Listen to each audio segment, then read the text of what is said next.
What's up? It's your boy Karceno here, and we're gonna let you see what happened when me and Kwame Brown actually had a conversation breaking down one Shannon Sharpe. Um, the Karceno for Life Patreon is definitely a place and a platform where I can express clearly without any censors. So if you want to join my Karceno for Life Patreon, the link is in the description box. We exposed some things about LeBron you've never heard before come out of my mouth. It's on there. And as fact, is a lot of things about LeBron you wouldn't have known unless you were on the Patreon. That explains and kind of puts in fill in the blanks as to why he is the way he is. And that's fine. But let's get to Shannon Sharpe. We address you a little bit more on the Patreon than anything. But everybody we know is going to jump on board, a train that's riding to the top and ascending to the moon. Now that Kwame Brown's name is getting back high, everybody who's a detractor or whatever are going to jump on board. They're going to start digging out the dirt like the Thriller video. And they jumping on board. This is the activity that people who are considered to be clowns or people who are just thirsty for attention and clicks will say anything just to get aboard. It'll be people that never spoke about Kwame Brown probably a day in their life. They're going to speak about it now because it's what's trending. So that's what they get involved in. Me, we've already been in these trenches. And Shannon Sharpe was somebody who we advocated for. And we was selling to you to give Shannon Sharpe a chance when you guys were stuck on Stephen A. Smith and the whole Fox and Undisputed before they aired one episode. I told you what this was going to be with this show, and Shannon was good. We spoke very highly of Shannon. He came and did well. He overachieved and showed his greatness on the show. But then, as of recently, like within the past 2 years, his since he's got this new contract, this his demeanor has changed. He's gotten more arrogant. He's got more opportunities, and as long as he got those, he feels like he has a position.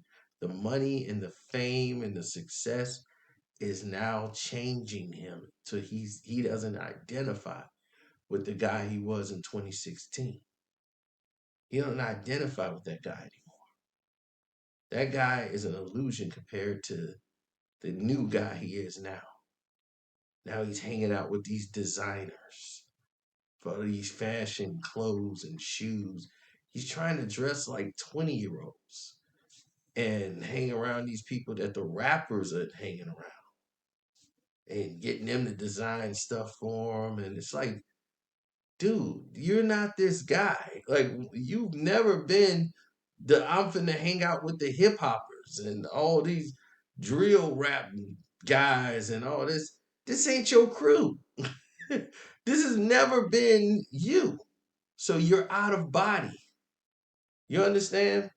So what you're about to hear is me and Kwame Brown actually having a debate about Shannon Sharpe desperate for attention because LeBron James isn't active anymore. Lakers are done. So you got nothing to talk about. So you're gonna do a whole segment on what Kwame Brown had to say about LeBron James that had nothing to do with your show or anything, because you advocate for LeBron so much, you are gonna come out and do that. Do you want to admit the fact that you said you would pour honey on LeBron James? This man literally said, I will pour honey on you, LeBron. I'll pour some honey on you. When he started talking about pray for the bear and all that, he was, I'm gonna pour some honey on you. Cause it's illegal to harm those animals out there. So I'm gonna just pour some honey on you. Give you a reason. I'm gonna just pour the honey on you.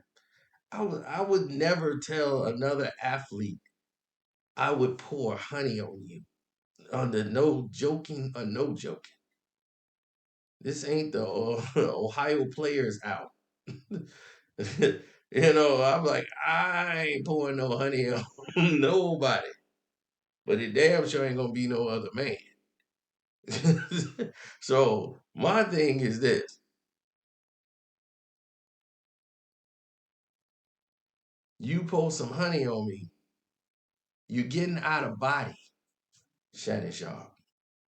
You don't see it, but everybody else see it. See, you thought this was gonna go in your favor. You thought everybody was gonna be dancing to your tune. People were dancing to your tune for probably 20 minutes. And what happened after 20 minutes has been your biggest regret.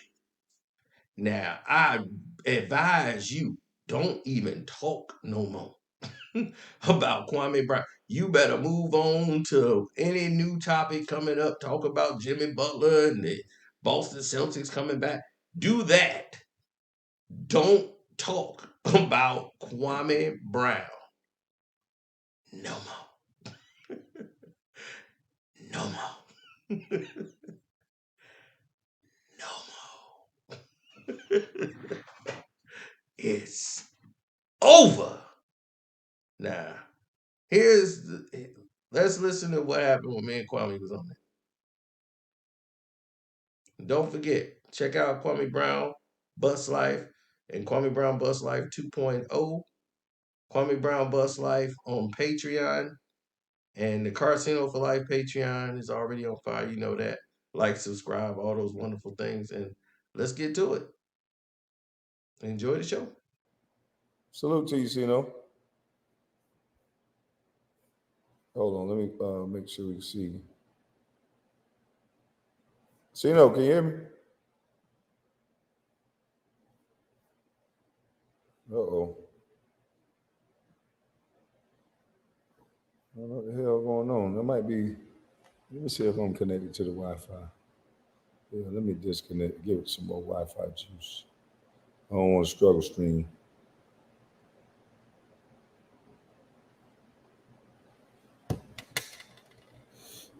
Yeah, man, this thick tongue motherfucker. So you buffering, bro. Yeah, that old thick tongue motherfucker want to talk shit.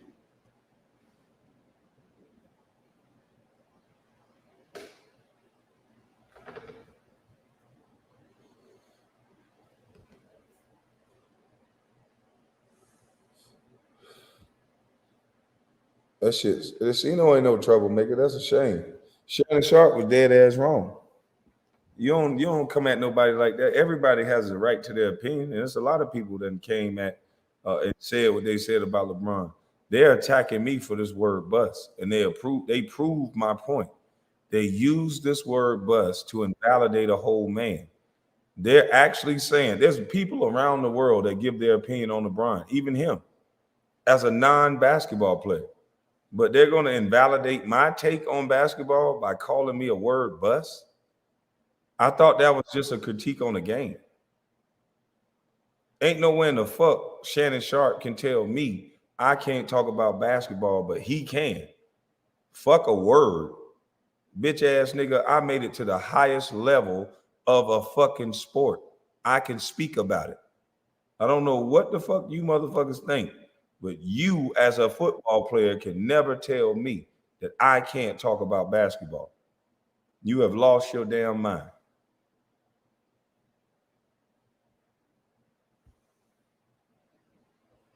When you sitting on a goddamn panel with a goddamn Dracula face dude that never played the sport, really? Yeah, he a goddamn boy. The way goddamn Skip talked to him, Skip know he a boy.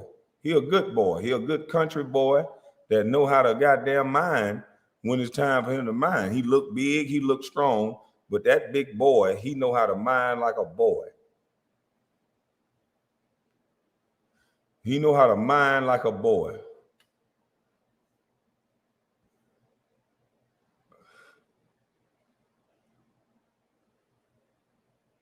Honestly, why does moves matter? He accomplished everything and more than some people that have signature moves. A whole tool bag with zero rings. That's an opinion. That's accepted. Everybody can have an opinion.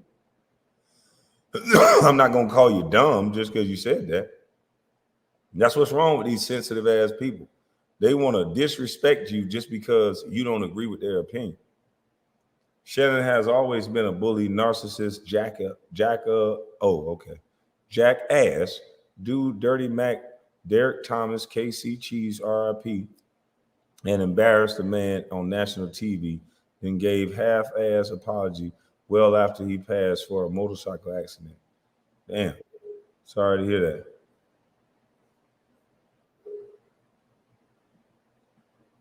Sino, where you at, bro? Hold on, guys. I'm trying to get Sino up here first. I know he wanted to talk about this topic.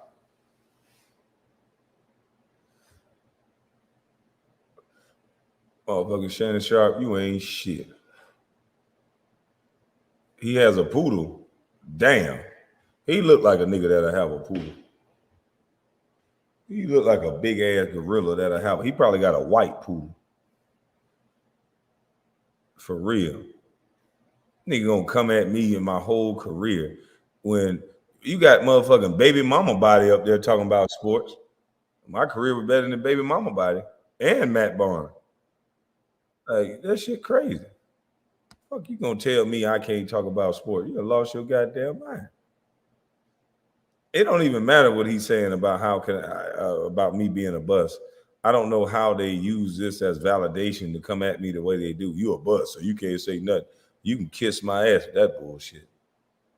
Nigga, if I'm a bust, you a bust. I'll bust your ass on that goddamn court. Who you got? Take you Shannon Sharpe or me one-on-one? Tear his motherfucking ass up. I didn't play basketball. Right, so shut the fuck up.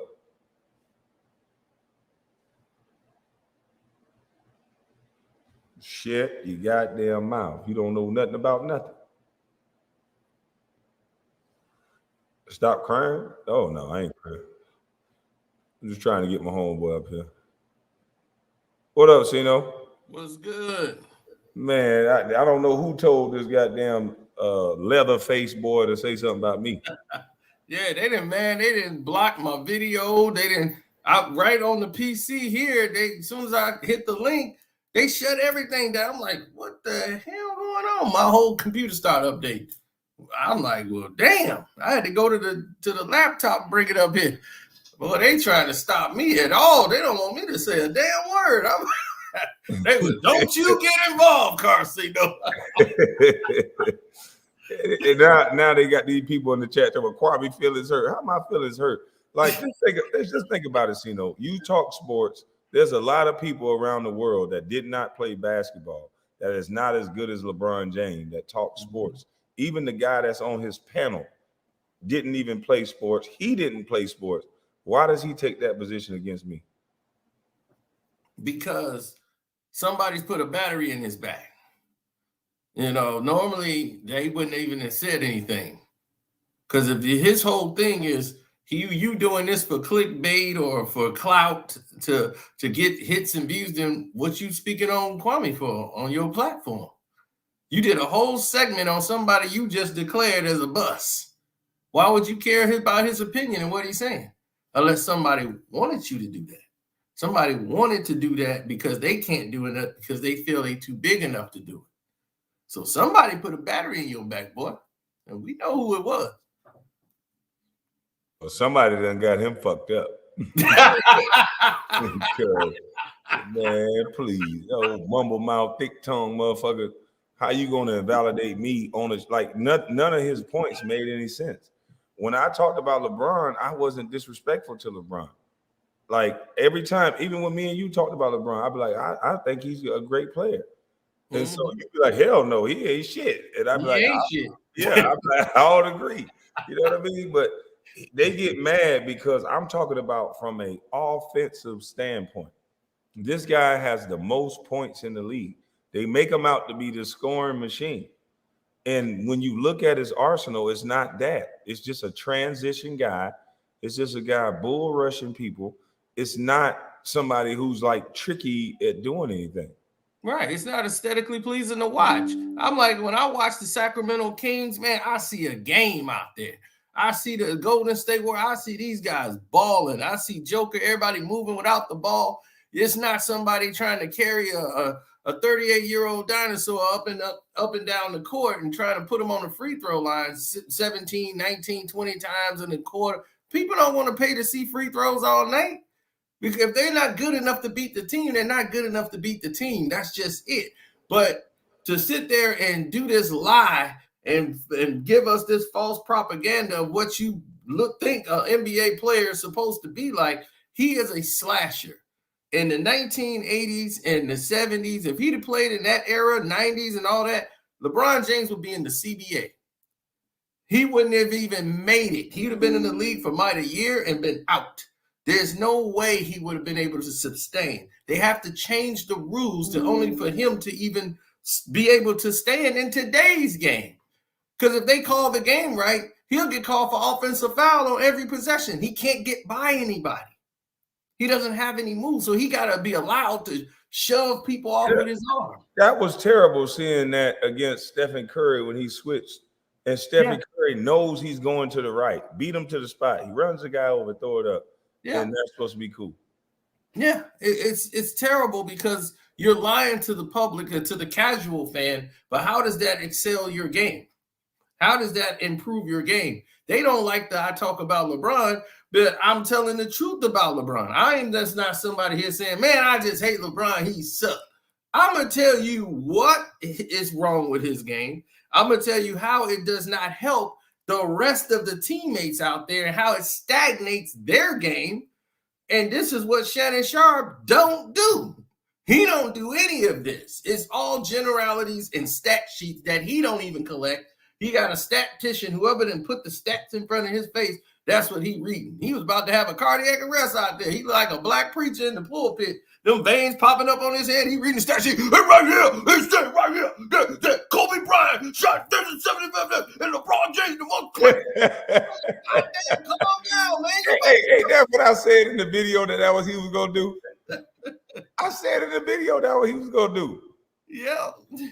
He was in the pulpit. Somebody got to give him a paper towel or something, a handkerchief or something. He reading the damn stats.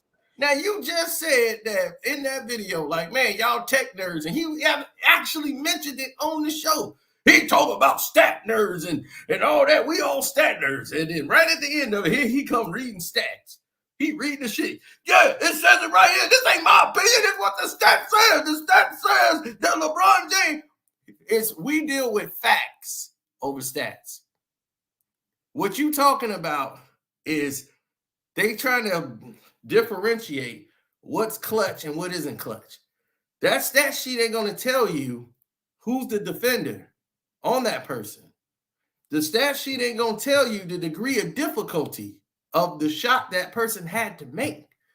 See, that's why you have to watch the games. You know, anybody can hit a shot in the last second and they be, oh, that counts as a clutch shot. You don't know who the defender was. LeBron James shooting a shot over some point guard versus Kobe Bryant got 3 guys on him. Sean Marion plus. Everybody's trying to block his shot. It's a whole different ball game. That's why I say I deal with facts over stats any day, because the facts don't lie. When you sit there and watch a game and say somebody got 40 points and they just because they scored 40, they had a good game.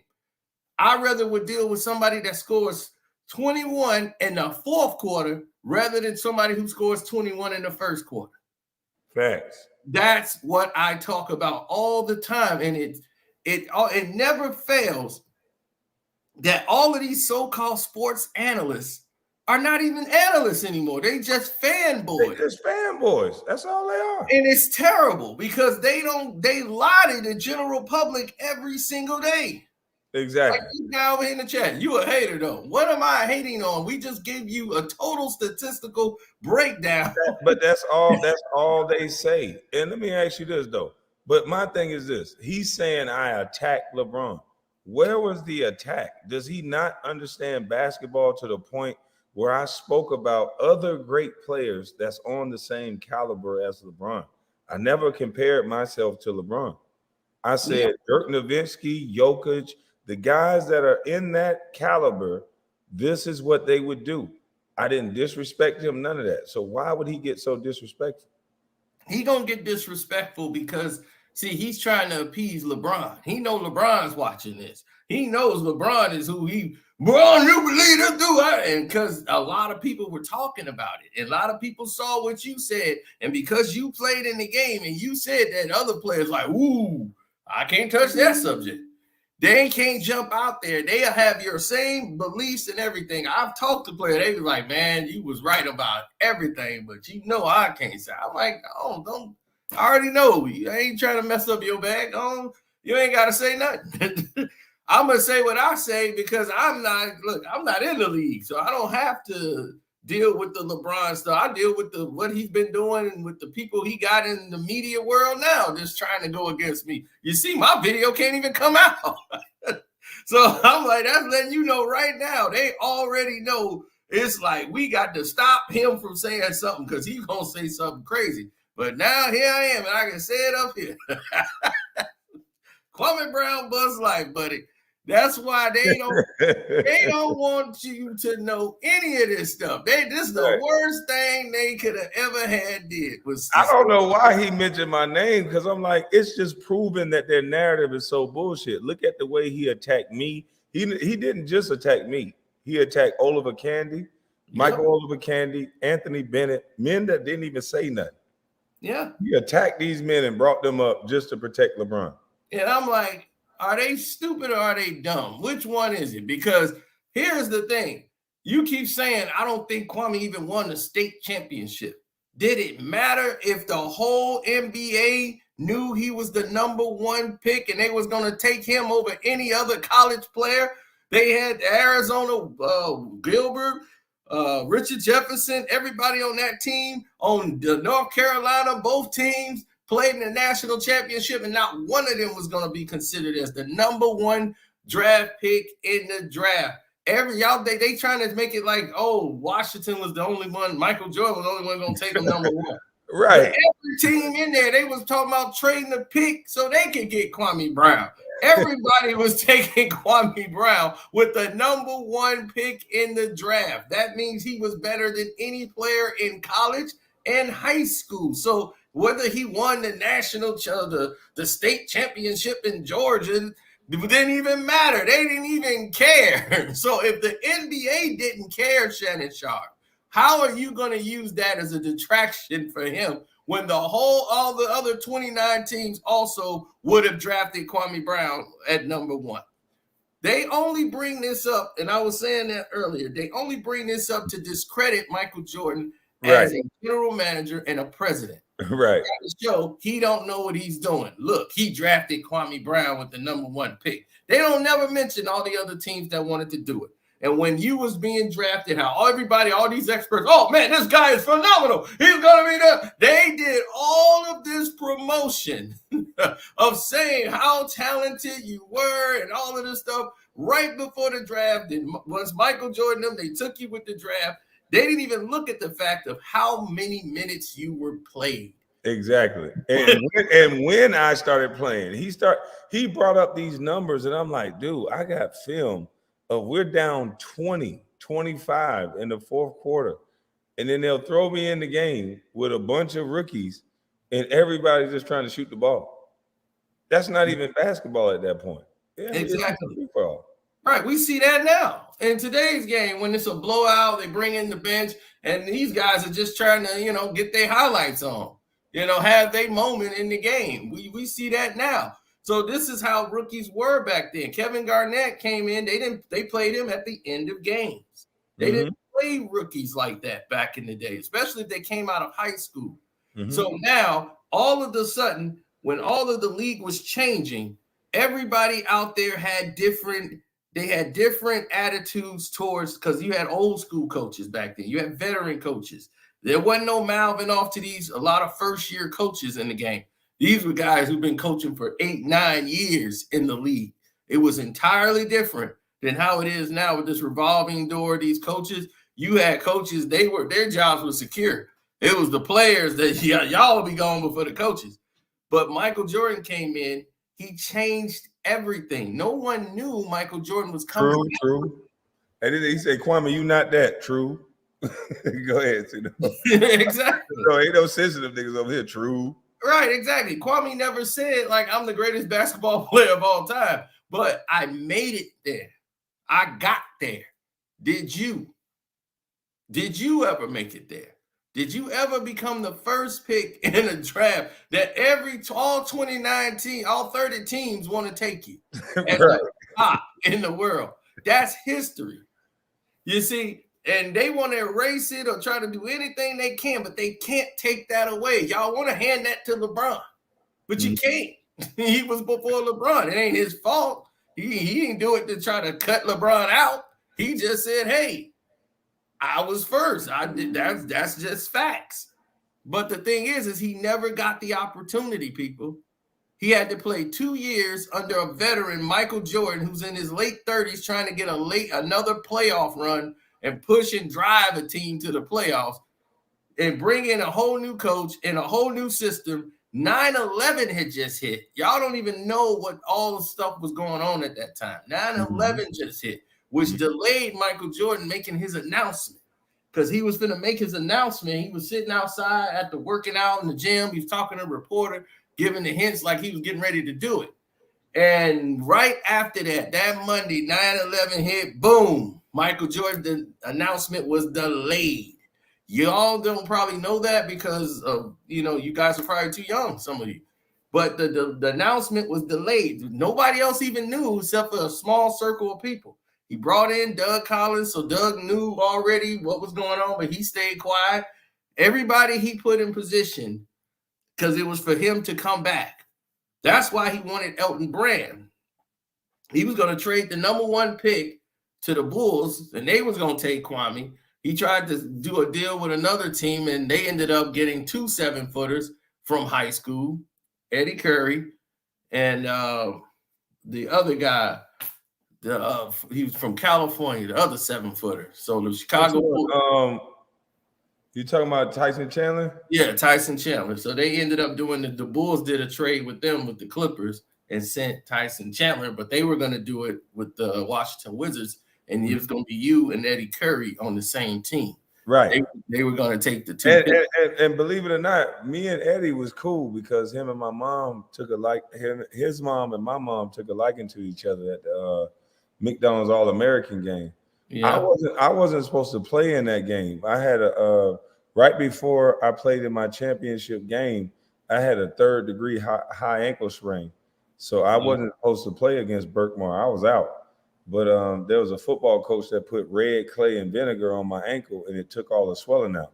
So here I am. I'm playing on an ankle that they're telling me I need surgery. So then I didn't get the surgery. I tape up my ankle. I play in that game. We end up losing. And then I'm like, man, I still want to go to the All-American game. I'm just not going to play. So Usman Cisse, he was like this African player named Usman Cisse. And he was dunking and doing all kinds of things in the warm-ups. But I guess he didn't want to play against Eddie Curry because they were saying that Usman Cisse was going to go number 1. He was out of high school. So when he said he was going to back out the game, they just asked me to play. So I guess it was like divine intervention because I was like, all right, just tape me up. I wasn't even taped. I just taped up and I played. But that's the reason why some of the moves I was making, like I normally would get the ball off the rim and just dribble the ball up the court. But in that game, I really couldn't move like I wanted to move because I had just tore my ankle up.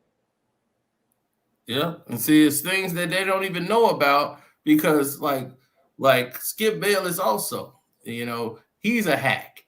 He's a hack journalist, and that's what he is. He's always been a hack, and that's what he does. Him and Sam Smith, the guy who wrote the book, The Jordan Rules, and went and secretly interviewed players talking bad about Michael Jordan, taking quotes, and he made that book to talk about MJ to get popular because he was a hack of a writer. They weren't good writers, so they had to find a gimmick. That's Skip Bayless. Skip Bayless was a heck of a writer. He wrote a book about the Dallas Cowboys. He's a fanboy of Dallas. So anything about Dallas he did. And he wrote about Troy Aikman being gay. And that did it. He insinuated that, and he heard it and got information from some anonymous source person at them, and that was it for Skip Bayless in Dallas. And what happened? He got thrown all the way back. He come running over here to Chicago during the Bulls championship run, and he got him a little job at the Tribune where he get to write like about 2 columns a day about Michael Jordan in the 98, the final year. So he was here for the last dance. So Skip Bayless was on the run. And when he got the job at Fox, Troy Aikman tried to get him fired. He tried to get that deal canceled because he's like, why would you bring that guy over here? This guy is a liar and a no good. And, he hates Skip Bayless to this day because of that, and wrote that about it and put that about him in the book. And as a man, I understood why he was upset. You don't put that in print about somebody, especially if it's false. And that's why he definitely don't like Skip Bayless. But that's what he does. He's a hack. So he takes the shortcut route. He was the one promoting the fact that, Michael Jordan was about to get suspended. Just jumping on the curtails of a rumor that's stupid. The NBA is going to suspend him for gambling. So that was really the retirement. Yeah, right. David Stern will tell. That's like Adam Silver saying, LeBron, I'm going to suspend you for partying and drinking, and we're going to just take you out at the height of his. when they bring all the money to the league. Yeah, right. They had just won their 3rd championship in a row, and he going to say, I'm going to suspend you now. And for this time being, this is the suspension we're going to give you for gambling? You think if they could have called him in line with the bet slip. They say Twitter going crazy with me and his back and forth. Yeah, that's what I'm saying. Do you think they would have took that and they wouldn't have suspended no Michael Jordan? Right. So they were not even prepared for Michael Jordan to retire. They never expected that. Came out of left field for them. So they positioned themselves right away and made Grant Hill the face of the NBA. He wasn't even drafted. He just got drafted, and they already gave him the keys to the league. Shaq was in the league. Penny just was getting ready to come in. So I'm like, you gave everything to Grant Hill. As soon as he walked through the door, he was the perfect face for the NBA. Yep. And that's what they wanted. Is that why they pressured him to play so much? Mm-hmm. Yeah. From the moment he came, Grant Hill went 4 years to Duke. Wife Calvin. The draft day, he admitted, like right there when they interviewed him, I'm not even gonna hold out or nothing. I'm just gonna play ball. I said, oh my gosh. No negotiation or nothing. He just gonna take what deal is offered. He just want to play ball. That's the NBA's dream there. Grant Hill. Oh yeah, they love that. He's on the cover of GQ magazine saying, can Grant Hill save the NBA? That's the cover of GQ magazine. Can he save the NBA? Michael Jordan's gone. And he was like, man, I didn't think that title was, I didn't think that was fair. And he said, I felt that title should have said, could I save the Pistons or something? Like, why? They changed the outfits and jerseys of the Detroit Pistons because they didn't want it to be associated with the bad boy Pistons. They tried to erase them out of the NBA history and change the whole thing with the logo with the 2 stallions and the fire. I hated that logo. The teals, I hated it. I'm glad they went back to the original formula because I hated them teal outfits. But Grant Hill was supposed to be the face. Then Michael Jordan came back 2 years later. And they was like, yes, we got Michael back. And they was right back to making Michael back to being the star. So that he left the second time. They were prepared for Michael to leave. The league had everybody developed. All the young talent had developed up. They had promoted them enough. So when he tried to come back 2 years later, David Stern was like, no, we do not need Michael Jordan back in the league playing. That's the difference between him and Adam Silver. So there was no way At that point in 1993, they were suspending him. But that's the kind of hack job you get from dealing with somebody like Skip Bayless. He's going to half cut everything and just tell you what his ideals is. And because he says it, it's law. So let So me he just ask you this, so why are they so in their feelings? I just looked at my phone, right? And I've seen some other players, some other people agree with some of the stuff I said. Why are they so venomous against me? Why do they have to invalidate me so much? Because you don't follow status quo. Anybody who speaks against status quo, they have a problem with. Notice LeBron James is not just the number one popular, like I guess, face figure of the NBA. He also is involved and got his hands in all of the media world. Wojnarowski signed to Clutch Sports. Dave McMenamin, Clutch Sports. You got Richard Jefferson, Kendrick Perkins. Now he's got Draymond Green signed up, and he's doing media now.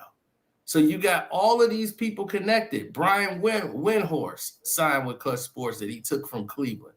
He's even got a female, I forgot her name, Allie something, I think. Allie Clifton, I believe. Brought her from Cleveland and put everybody damn near signed to Clutch Sports.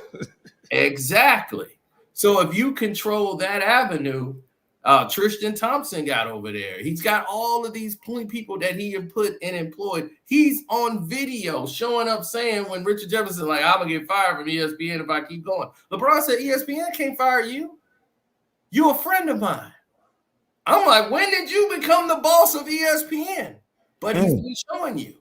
He's the boss of ESPN. He's on video actually saying these words. And nobody questioned him.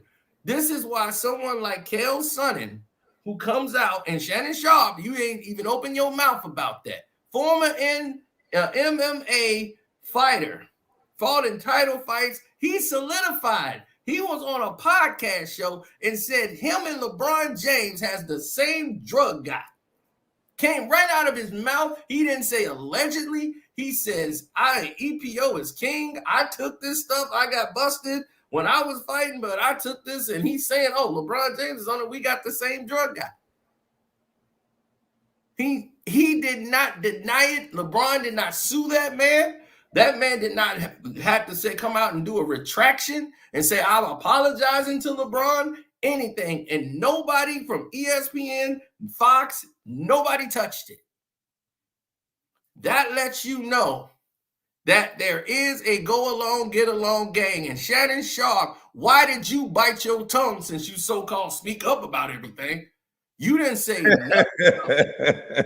He ain't got them come at that white boy like he just came at me. He act like he want that big old cow tongue. You gonna take that from me? Who are you? You the worst boy. You the worst boy of a buck. No. Kicking my ass when I went viral. You ain't say nothing when that white boy said that about LeBron James. Nothing. Well, you was in a cross 22 there. He'd be like, oh no, white boy and LeBron. Which one I do? Yeah, and he can wrestle. So what he gonna do? That's all that got thing on juice. He look like he on some supplements, I think, allegedly. Yeah, he was in a purple suit the other day looking like Barney.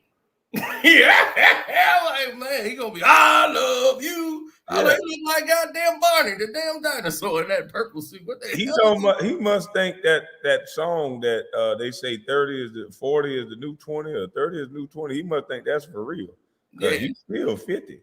Right. And I'm like, you forgot where you came from. This man grew up in a house that had an outhouse. It did not have a bathroom. They had an outhouse. They had well water. They had to go out to the well. He had the roof. He slept in the bed with Granny until he was 14, 15 years old. To his brother, the only time he got a bed is when his brother moved out. Sterling Sharpe, his big brother Sterling moved out. That's when Shannon got the bed. Other than that, he slept in the bed with Granny. They had the roof with the hole in it. Had to put the bucket under there for the rain. No wonder he got so emotional when a man checked him when Skip Bayless was checking him. Because the crazy thing about it is that the same tactic that he used against me is the same thing that Skip Bayless said about him. He said, you're not as good as Tom Brady.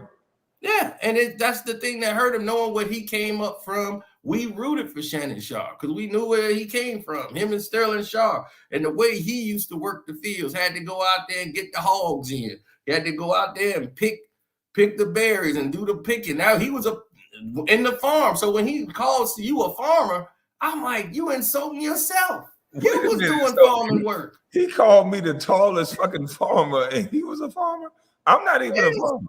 He was really a farmer. He was out there having to pick the peas, pick the beans, and put them in the bucket. Shannon Sharpe, did you forget who you are? What you come from?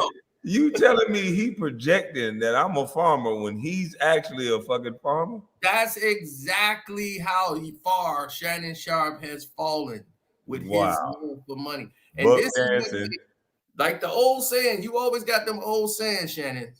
But this is the saying that you should also remember. They say you should never say what you would do for money.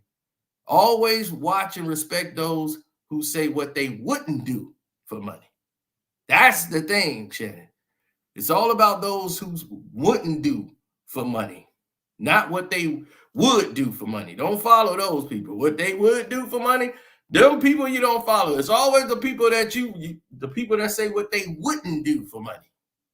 Those are the people that you got to pay close attention to. And those are the people right there that I pay attention to. People who say, I wouldn't do that for the money. What I wouldn't do, people always talking about what they would do for somebody. If somebody gave you this amount of money, what would you do? That means you putting a price on yourself saying that there's some money out there, and if they pay me enough, I do it. That's the kind of settlements that you're getting, because once you've gotten this money, you've changed from where you were when you first got on this show. When you first got on this show, Shannon, you was not like that. You was proud of who you were and where you came from and how you was moving and how you was raised by your grandmother who taught you all these values. Yeah, but now he hate farmers. He diss farmers now. Yeah, the way his attitude is. You see, this is the type of problems that come along in these situations, and that's how he ended up getting rid of the dark skins and start going with the snow bunnies, and then all of a sudden you get a crazy snow bunny who accused you of following up, said y'all was in a relationship for years, a crazy, disturbed white woman, Michelle Bundy. And she came through and messed your life all the way up. CBS, everybody had to get involved, saying you groped her and you threatened to make her have sex with you and all this stuff. She got a restraining order on you, and it was a big mess. And CBS eventually brought you back. And as soon as the season was over, they said, we got to let you go. Even though you were 100% innocent, Shannon, and we knew that white woman was crazy. And everybody said, man, that woman is crazy. She worked for a Denver TV radio station or whatever. And this is what messed you up. You was too friendly with them. And she knew that you were bunny hopping. and she knew, like, hey, I could possibly get there. That woman moved from Colorado to Georgia to stalk you and told them you was stalking her and y'all was in some kind of relationship. Messed up your entire career. And then CBS let you go and you was down in the dumps. Couldn't believe it. That was at your lowest point. Because even though you was proved innocent, people still had that doubt. So you couldn't even be on the elevator no more. Remember? You get on the elevator with a woman, you just jump off. He jump off the elevator with a woman. Anytime a white woman jump on the elevator, he just jump off. If he don't know him, he jump off. I don't want to get accused of nothing. I'll wait on the next one. That's what he said. I'll just wait on the next one. Why not just pull his phone out? He got camera phone now. Shoot, that was, man, this Maybe back he's in just too stupid. I would put the phone on myself to make sure the camera is on me. So anything somebody would say, I got the camera. Yeah, well, I mean, now he ain't got to do that, but that's why he was so jittery and jumpy. And we was the one that was on his side. That's what I'm saying, Shannon Sharpe. We was a fan of Shannon Sharpe. Like, he was the one, but now he's turned into this character. Once he came out with the do-rag and the cigarello and the Hennessy, and he became this Uncle Shannon, and he became a sensation for all those who drink and smoke at home. Like, hey, who is this Shannon Sharpe guy? But That's why I like him. That's right. Right, but it's a facade. This dude is the most healthiest OCD guy you ever met in your life. He don't even let his food touch. This dude eating plastic containers, the food with the trays that separate the food. He got his grains, his fruits, everything is separated. It's immaculately organized. That's it. It's gonna mesh together in the stomach. Yeah, well, not according to him. He don't want it to mesh on his plate. So that's how he eats. So, but when you see him, he out there with the cigarillos, with the drink. They even got a drink he's sponsoring. He going store by store, putting these liquors up in there. But this is not what you advertise. You are a health guy. You don't even smoke or drink. You got like 4% body fat. Ain't no damn way you drinking. Why are you playing it? And even Skip try to bring it up to you on the show, like, Shannon, you don't even drink. You don't even smoke. Stop this. Like, he's trying to get you to stop this propaganda because you're just doing this to play up to it. To now you're living the character that you created. That's why you going out on the court, sitting courtside. Your brother had to call you, and that's why you came out and apologized. So is that why he about to fight 16 people? Yep. And then once his brother saw that, his brother said, yep, I gave him a call. And you know when Big Sterling called you, you done messed up. And he said, boy, Granny, right now, it would be disappointed in you, boy. You out there acting a fool in front of them white folks. You out there clowning in front of them white folks. Out there ranting, raving. He a WWE guy. You and you and you. I'm like, dude, what the hell is you doing? This ain't even about you. He trying to create an event. Skip Bayless is his show. You don't see Skip Bayless going out there doing that. Skip Bayless get paid double what you get paid. And he out here making all this noise and he getting less. He getting half of what Skip Bayless is getting. Why do you think that is? He's getting paid that because it's Skip's show. Skip said, hey, I'm gonna bring Shannon Sharpe on the show. Shannon never did anything like this. He came on First Take when it was on ESPN. He guest spotted a couple times when Stephen A wasn't there, and he was there one time when Stephen A was there. So he wanted to do the show with Rob Parker, because the network was like, hey, Rob Parker on ESPN, but Rob's too controversial. And Rob was already in trouble at ESPN, and the guy who started the show, who came over to Fox and got the deal, he already had sexual harassment cases at ESPN. He came over to Fox and had one, Jamie. So they ended up letting Jamie go, Jamie Horowitz. And Jamie Horowitz, the guy who was the spearhead of this show. And this is when Skip and brought Shannon in. That was their guy. And then they had to let Jamie go. There's too many sexual harassment cases. So Jamie Horowitz had to go, man. But hey, it is what it is, Dan. Jamie had to go. So now it's Skip's show, but that's why Skip was making more than the athletes. So he's getting 30-something plus $1 million and all the bonuses. Shannon came in for peanuts. He came in for the low. It wasn't until they re-upped and his deal was up and they was like, man, all right, we got to renegotiate with Shannon. Now he getting this 20-some-odd $1 million now. Now his head is through the roof. Okay. So now he got the bag. So now he got the Club Shay Shay on YouTube blowing up. He got all the liquors that's being brought out there, and he don't even drink. Now he over here taking shots. That's good. I'm like, Shannon, you're not a drinker. It's like crazy because it's like, dude, this is not you. This is not your character. You don't chew no Mike Tyson edibles. You don't. I'm like, when did you become this guy? Because this is not you at all. This is a character, and you falling more into the character and losing sight of who Shannon Sharpe is. Right.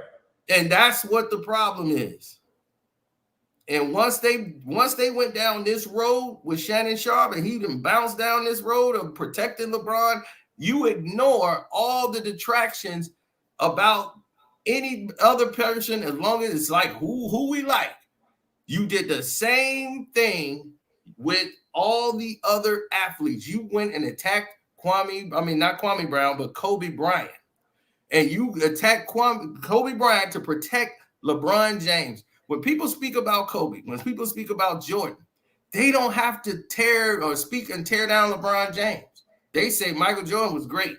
Michael Jordan did this and this, and they say Kobe Bryant was great. They ain't got to tear down Michael Jordan or LeBron. Exactly. They just say, look, Kobe was great. Period. They talk about what he done.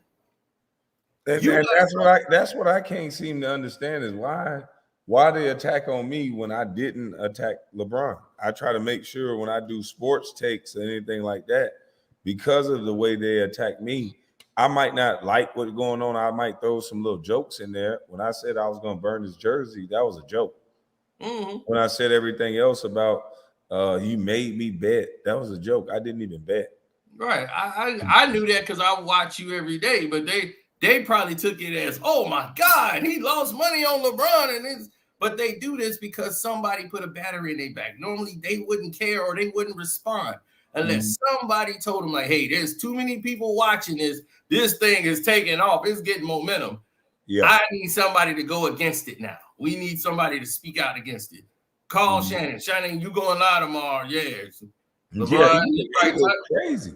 Yeah, he probably was on there texting with LeBron. LeBron like, hey, I can't say nothing about it, but I'm glad you got a show. And that's it. That's probably all he needed to do. Oh, okay, yeah, I'm gonna get him for you. Oh, I got him. Oh, wait. Oh, Shake gonna get him. So Gilbert already said LeBron watched the show, but I didn't think that my take was disrespectful. All I was saying was, like, I would watch Paul Pierce get to a spot when we game plan for KG. They would say, root him off his spot. Don't let him get to a certain spot because KG's percentages when they hit a certain spot was just crazy. And a lot of guys are like that. Carmelo, you're almost dead in the water if he get to a certain level. If he get underneath the free throw line, he was deadly. Right. And everybody got that personnel report. You get the personnel report and the performance report. You get in the NBA and one of them, I think the Indiana Pacers one of them left their report at the at the bus station. They dropped it, and one of the reporters found it, and they read the whole report. I'm telling you, and they were playing them in the playoffs.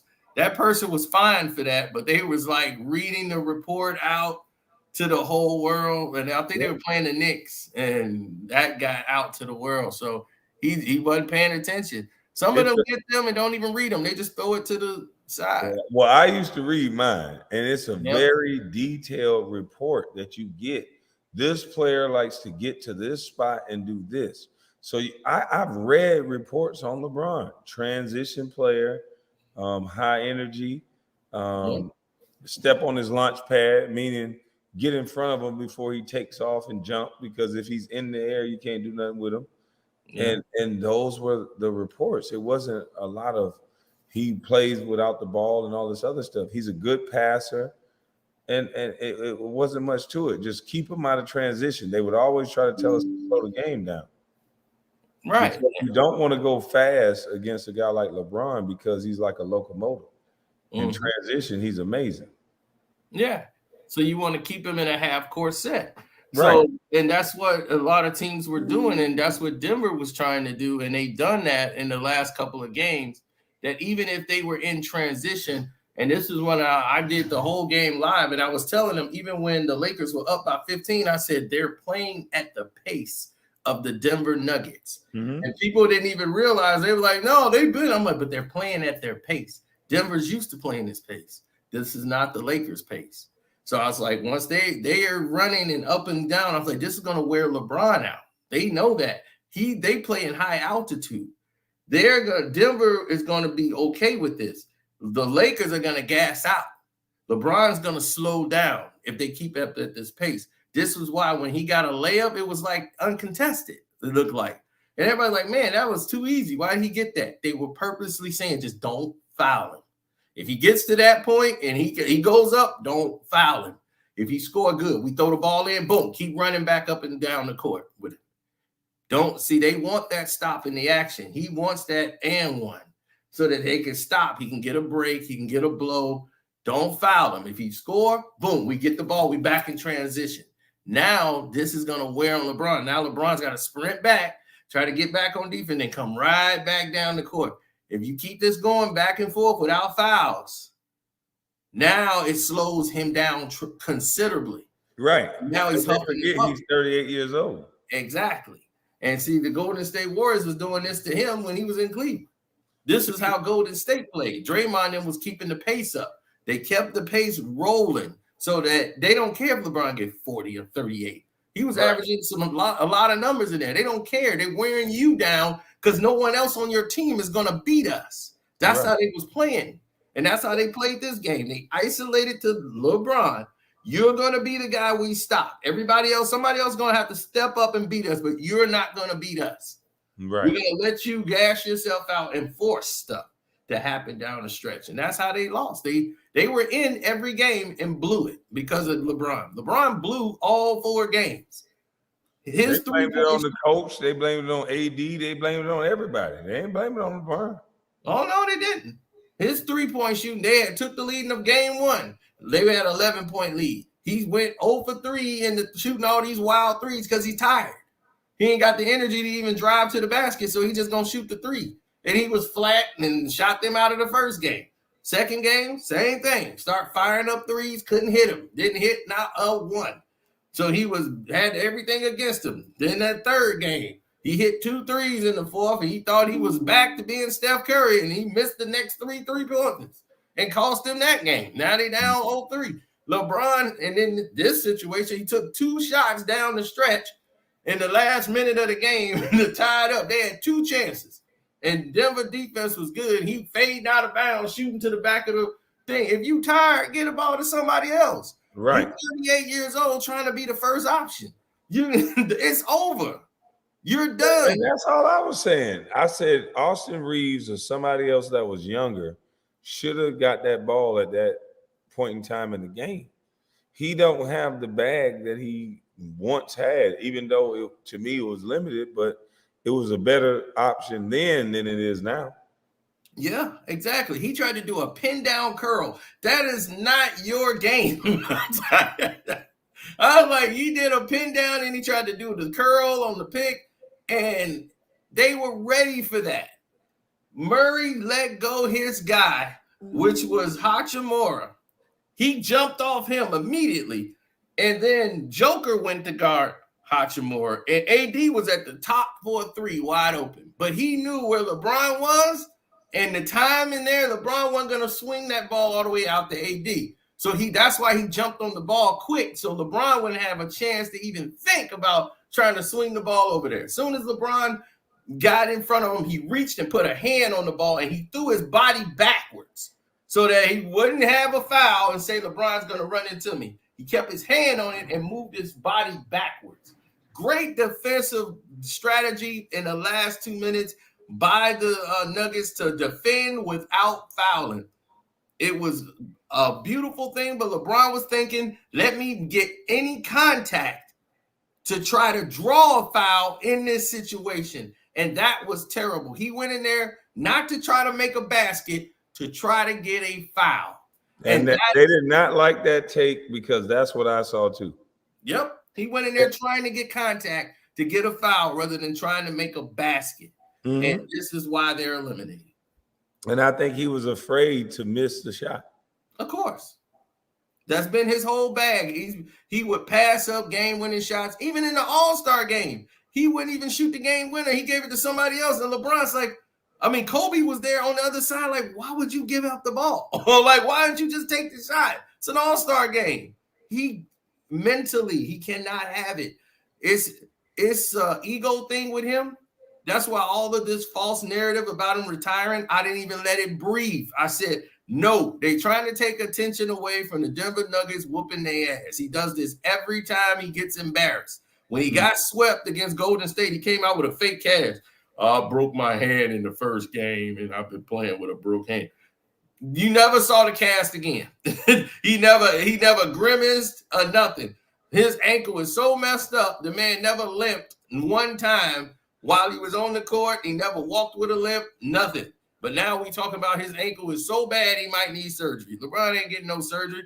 LeBron, this is all just to try to make an excuse for him underperforming.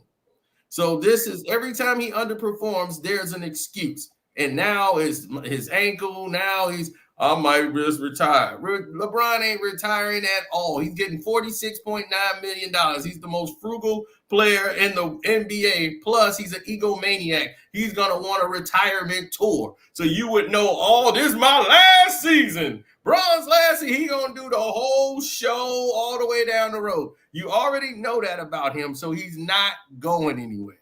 So I commend Charles Barkley for not bringing it up on this show.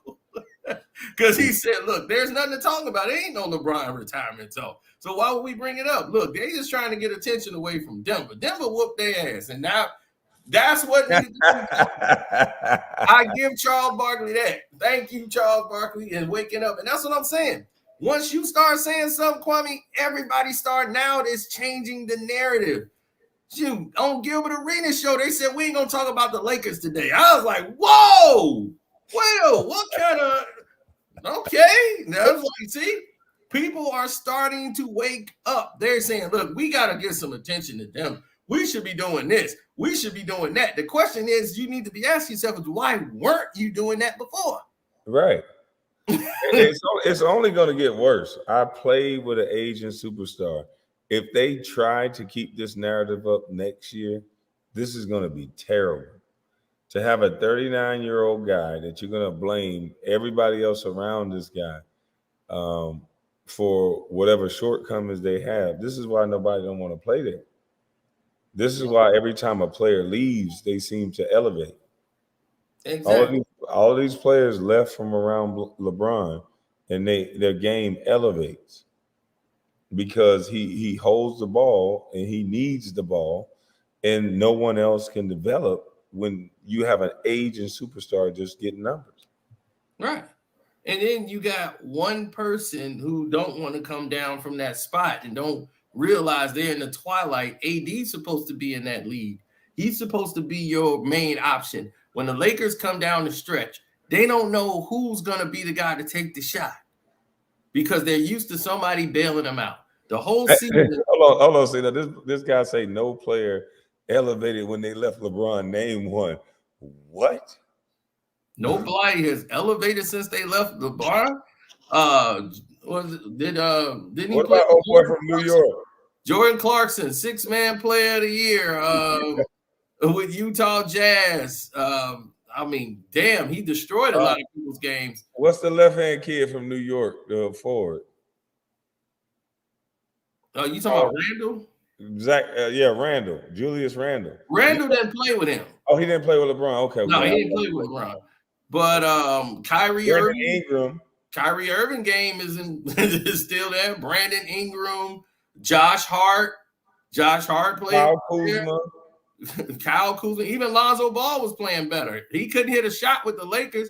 They fixed his shot when they got to the Pelicans. Fact. So what are we talking about? He takes away from people's game. Rodney Hood couldn't play with LeBron because Rodney Hood plays in a wing position. He comes in a system. When LeBron's there, everybody has to stand around. That's the only way he can make a pass to you if you're standing still while he's the only thing moving. He runs a 4-out, or they can call a high pick and roll, but it's a 4-out. 4 guys in the corner just standing there waiting for LeBron to throw him the ball if he gets stuck. He'll call a guy up for a high pick and roll because he can get a point guard or somebody smaller on him. So then they got to rotate off and go into a corner, take the big man out so he can go one-on-one with a point guard. And if somebody collapse on them to help out, then he'll pass it to you. That's his only offensive play he's been running for 20 years. It is tired. It is beyond just like playgroundish because you don't learn plays. He played 8 years in this league and did not know how to read defenses. He was in Miami when he actually got sat down. Shane Battier, who said, you don't know how to read the defenses, can you? They had just lost to the Dallas Mavericks, and he didn't know what the Dallas Mavericks was doing to him defensively. When he had the ball, they were leading him to the left. They were guiding him to the left side of the court. So if he did make a pass, if he didn't have a move, he wasn't comfortable with shooting the basketball from that side of the court. So they know he was going to have to swing it. So by the time it gets to a shooter, it's about 3 to 4 seconds on the clock. So that person don't have a lot of time to work. Dwayne Wade is not a catch and shoot guy. He's a guy that's got to have the ball and get into his bag before he can get his shot up and get a pump fake or whatever. So if you're giving Dwayne Wade the ball with 3 on the clock, you're putting him at a disadvantage. Now he's got to come up with something fast. And he was never that type of player. So now that's how Dallas was doing it. They were tricking LeBron into making passes, and they kept changing the looks. He was guarding Jason Kidd. Sean Marion defended him and put him in situations he didn't like. He was long, lanky, and this is what Kobe Bryant had to adjust to when they played against Phoenix. But Kobe could hit from different angles, almost every angle on the court. That's why he practiced those shots. He changes his shot for when Marion's guarding him because he's got that long reach. But they gave him different looks. So he didn't know who was going to pick him up each time he came down the court. And they would just guide him left every time. And he didn't understand the traps he kept dribbling himself into. And that's when Shane Battier said, I'm going to teach you defenses and so you can learn. So he spent that time with Shane Battier, and Shane Battier taught him defenses. But he had played all those years in the league and didn't even know how to read defenses because he got rid of the coach, Paul Silas, who was his first coach. They got rid of Paul Silas immediately because that wasn't going to work out. They got rid of Silas going to tell you the truth. Yeah, so they had to get somebody in there. So that's when Mike Brown came. And it's like all first-year coaches coming right in. I said that the other day, and I didn't really notice that. It seems like the only strong person he'd been around was Pat Riley. Pat Riley wasn't the coach, but he definitely had influence over Eric Spoelstra. Yeah, but Eric was new. Yeah, he was still a first-year coach. Eric just took over. And Pat Riley went to the front office, and Eric was taking over. So Eric Spoelstra was new. He hadn't won a chip or anything. Right. So he was trying to get, and he wanted Pat Riley to come to the bench. LeBron. He tried to get Eric Spoelstra fired after the first year. He wanted him fired. LeBron tried to get him out of there, and Pat Riley said, "No, he's my guy. I'm not coming back to the bench, and he's doing a job. He's not going anywhere." So. Right. So Pat Riley already put his 10 toes down saying, no, my coach ain't getting fired. That's it. He's my coach. He ain't going nowhere. And see, that's the thing that it seems like you need with a guy like that, or he'll just blow things up. Mm-hmm. You need a legendary coach that'll be able to say, no, you can't do this, you can't do that. And the only legendary person that was around him was Pat Riley. Someone asked me, was LeBron James good? He's good in his element. He's good. The young LeBron, he was good at transition. He's athletic, but that could be stopped.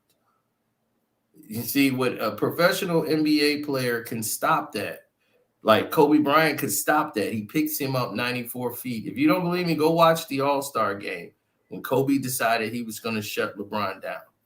And he guarded LeBron James that entire game. And he shut LeBron down. That was the most embarrassing I ever seen anybody. And Kobe guarded him 94 feet. LeBron was calling for a pick and roll. Kobe fought off the picks. Like, get out of here. I got him. And he couldn't do nothing. Right. He couldn't do anything. He was shut down. And he shut down anybody else who ever thought that LeBron could beat him in a one-on-one. No, that wasn't going to happen. Now I was like... Right, he talking about, but it was an all-star game. It could have been a real game. Yeah, that don't make a difference. He was guarding him for real. For real. That's when Kobe turned it up. You supposed to turn up with him if you're a competitor. Yeah, if you're a competitor anyway. Yeah, he couldn't score. He couldn't do anything. Kobe was blocking his shots. Everything. It was just bad. It was awful. And Kobe said, and you can see him when read his lips. He said, "That motherfucker can't score on me." Yeah, he was cursing him out the whole time. LeBron is not built like that. He don't have that fight, that dog. He's strong, but he ain't got that dog in him. He don't. And Kobe was But saying, why do they get so offended when, like me, I've never taken away LeBron's legacy. But if you guys are going to compare it, I'm the guy saying that we should stop comparing people. But if you guys are going to compare people, then here's my opinion on it. He's not on the level as Kobe and MJ. And for that reason no, alone, the dog, like Kobe's not talking to you. He's not trying to sign you. He's not trying to be your friend. He hates you damn near. Like he didn't like LeBron, he didn't like Dwayne Wade. Like if I start telling what Kobe said about Dwayne Wade, what Kobe said about LeBron, he couldn't stand them. no. I already know that. Yeah, like and Lamar and all of these players, Luke Walton, all these players was there. Like Lamar would just throw out names to Kobe, like, "What do you think about Dwayne Wade?" And then Kobe would give his take, and even I would be fascinated on his take, but I ain't on the level as Kobe. So the way he think about people is different. He broke. Yeah. He broke down every player, all the top players in his book, this Mamba mentality. And when he broke down how to, when he got to LeBron, he was like, I was surprised. He just let me do whatever I want. Like I could do anything I want to LeBron James. Like I'm like, man, he don't even put his elbow there, nothing. He just let me do whatever I want to do. And he would tell people all the time, like, man, you got to have some type of pushback. He's like, for him to be so physical and big, he ain't doing any of the stuff that I would expect from a big man. I'm trying to tell people don't understand. Kobe really wanted to fight. Like he really liked the confrontation. He really liked the competitive part of it. So he's always competing. So if you're not competing, he don't like you. Yep, and I suffer from that sickness. And I was like, I suffer for it. You could be 9 feet tall. I'll be like, F you. I'll be sitting right there. It's no war. I'm like, I have this sickness. I like what MJ had, Isaiah Thomas had, Kobe had. I'm like, that's the sickness. And I was like, I had it all the way. And I was like, I'm glad I didn't play sports. It would be awful. I cared about winning and losing too much. I was like, I don't want to lose. No, you know what? That's the same thing that Kobe would say. He didn't gamble. He said, you know what? I'm not gonna gamble because if I lose $2 to you, I'm gonna want to cut you. Like he did not gamble. Like he got all this money. I went on these teams. Just imagine. I'm coming from playing with MJ. They gambled all the time. I'm playing with Richard Hamilton, Stackhouse, all these people. We gambling all the time. Then I go to a team with Kobe. I'm thinking, well, shoot, he the richest guy on the team. He finna start gambling. I'm like, yo, you ain't gonna play no cards. He was like, no, because if you win $5, $10 from me, I'm gonna fuck you up. Like and that was his mentality. Like he's serious. He was serious about that. Yeah. Like I don't want to even lose $10 to you. Here's a guy that make that much money, and he'll think about fucking you up for losing $10. Yeah, like Kevin Garnett, same way. He don't like Dwayne Wade to this day. He's like, man, I interviewed him for the show, but he know what it is. I don't like none of them dudes from Miami. Damn. Him, LeBron, they like, we know we don't deal with each other. Because he's like, even at the war, he's like, look, we don't even stand by each other. We go by our own groups. He's like, we don't blend. So he's like, when Ray did that and went over there with them, he's like, yeah, that did rub us a certain way, boy. That put a big, like a big stain on that. So they just now mended that with Ray Allen, and him being accepted back with that Boston team. Because they wouldn't even, they did not deal with him, Rondo, none of them. They did not like Ray Allen after that. When he went over to Miami, it was like you was a traitor. That's how they looked at it. Kevin Garnett is one of the craziest talking people on the court. He talked before the ball thrown up, and he basically got that from Gary Payton because GP was like that. Like GP had that dog in him. He just talking, and he's like, man, he like that everywhere. He like the game over. He in the nightclub, the same thing. He ordering the drinks. He running everything like he do on the court. Yep. So yeah, that was something. That was special. I mean, but this is why we try to tell people when we break the game down, we are not just telling you LeBron is bad just to say LeBron is bad, like a lot of these other people do on their shows. We know what he's bad at. He's bad at dribbling. He's a bad free throw shooter. He's basically a bad shooter from three and from the field and shooting on the court. You can see he's not a very good shooter. He's not a consistent like jump shooter. That's not his game. So for a person to not be able to do all these things, he's not a strong rebounder. Everybody's like, oh, he gets this many rebounds. These are uncontested rebounds because he's hanging around the rim. Mm-hmm. These are uncontested. People are shooting threes. These are uncontested rebounds. So I'm like, LeBron is not battling people for the boards and getting rebounds. Those are rebounders. You know, like Moses Malone and Barkley and Dennis Rodman, those guys were rebounders. LeBron is not in that category. This is where stats mislead you. And they don't give you that element of the game. This is why you have to watch basketball. Yeah, well, nobody watches basketball no more. They watch the stats. That's all they watch. They just watch the highlights. That's it. Right. LeBron can pass. Yes, he could throw a pretty pass, but does he get a lot of assists? Not really. But because if you look at the assists he averages about 6 turnovers. So if you're averaging 6 turnovers, which is the highest of anybody, he has the most turnovers in NBA history. So they're not telling you that. He leads the NBA in turnovers. So he has just about as many assists as turnovers, which is a detraction. He has the worst plus minus of everybody in history. And they'd be like, well, that's because he played 20 years. Well, why can't you put that with the points? Mm-hmm. He got those points because he played 20 years. Why do you think Carmelo Anthony was sat down and was said, you got to come off the bench if you're going to play, but you can't be a starter no more? Why? Because his numbers was right there next to LeBron in scoring. He would have broke the scoring record before LeBron James. They couldn't have that. That's why Carmelo was like, I don't even understand it. Why can't I play? I can play in this league. Why I got to come off the bench? It don't even make sense. Like, why is anybody pushing? When he came to the team, it was like, you're going to be a starter. But then they were like, no, you can only come off the bench. Who's making that call? Because they know Carmelo Anthony would have been right there to break the record. Right now, he's like 8th or 9th all time now. And he missed how many years? How many years he's been a bench player? For about the last 3 or 4 years. And Carmelo Anthony is that close? Yes, he's been that close. He came in with LeBron. They both came in at the same time, and Melo was outplaying him. He really was Rookie of the Year. He was Rookie of the Month every year and did not win Rookie of the Year. They gave it to LeBron. So you already know they've already set the foundation of what they wanted to do. I'm trying to tell you, they keep thinking that stars are born, they're created. Yep. Carmelo got a bag. You gave Carmelo Anthony that ball, Carmelo got a bag. Exactly. And they was like, damn, it's making sense. Exactly. See how I woke everybody up? What the politics of the game is? Politics. What is it? Pile of tricks.